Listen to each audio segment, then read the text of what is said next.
Colorado's 4 major wildfires are still active today and setting new, dubious records. Phil Lindemann, Krystal, 93 News. First, smoke, road closures, and fire bans kept the I-70 crowds at bay this past weekend for the lowest three-day total since the first weekend in June. 104,000 vehicles passed through both sides of the Eisenhower Tunnel Friday through Sunday, down 32.5% compared to the first 2 weekends of the month when I-70 hit 6-month highs. Average daily traffic this weekend was 34,782 vehicles, nearly 17,000 fewer than daily weekend average so far this month, down 14,000 cars compared to August average last year. Oh my God, it's right there. Wow. Oh my God, that's the flames. Dude, that is first-person audio from Facebook, where a woman was filming as her family of 3 evacuated a campground near Williams Fork Reservoir Friday, soon after a wildfire there blossomed. Guys, we need your help.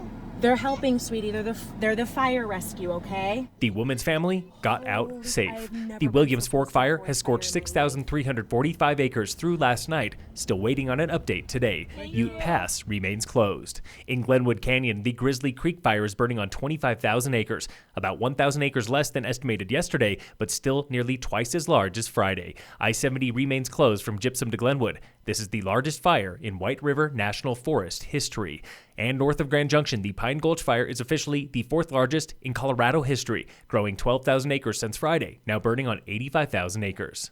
The Pine Gulch fire will likely become the 3rd largest in state history, surpassing the 87,000-acre High Park fire from 2012. The state's most devastating wildfire hit near Colorado Springs in 2002 when the Hayman fire burned 138,000 acres, killing 5 and destroying 133 homes. But Colorado has often been spared the worst of U.S. wildfires. This from PBS: a fire in 1910 burned 3 million acres in Washington, Idaho, and Montana, and several fires in the late 1800s scorched at least 1 million acres each in Wisconsin, Michigan, and Minnesota. The 2 most devastating wildfire cycles in U.S. history hit Texas in 2011 when more than 31,000 separate fires burned a combined 4 million acres, and California in 2008 when 2,000 fires burned 1.2 million acres total, killing 13 firefighters. A reminder that Summit County and all neighboring counties are under Stage 2 fire ban, meaning no campfires or charcoal grills and no backyard fires of any size, even with a permit. There is a new distillery in Summit. Rising Sun Distillery and Pub opened over the weekend in Frisco, just off of Dam Road at exit 203. The kitchen opens with street food like chicken tandoori and charcuterie, and the bar features signature cocktails using spirits made in downtown Denver at Rising Sun's main distillery. The latest now on coronavirus and the mandatory fashion of summer 2020. Governor Jared Polis has extended the Colorado face mask order. Face coverings are still mandatory for all indoor spaces through September 13th at least. This comes as the Colorado Sun reports on better compliance with mask wearing. Statewide, 90% of people have been using a mask in recent weeks, compared to lows of 55% over July 4th.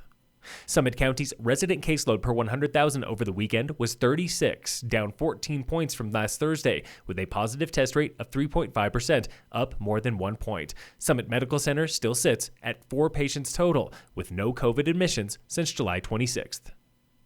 In sports, the Rockies beat the Rangers yesterday 10-6, ending a 4-game skid. Today, the Nuggets are playing the Jazz right now on ESPN. The Avalanche play the Coyotes at 3:30, and the Rockies open a series with the Astros at 7:10.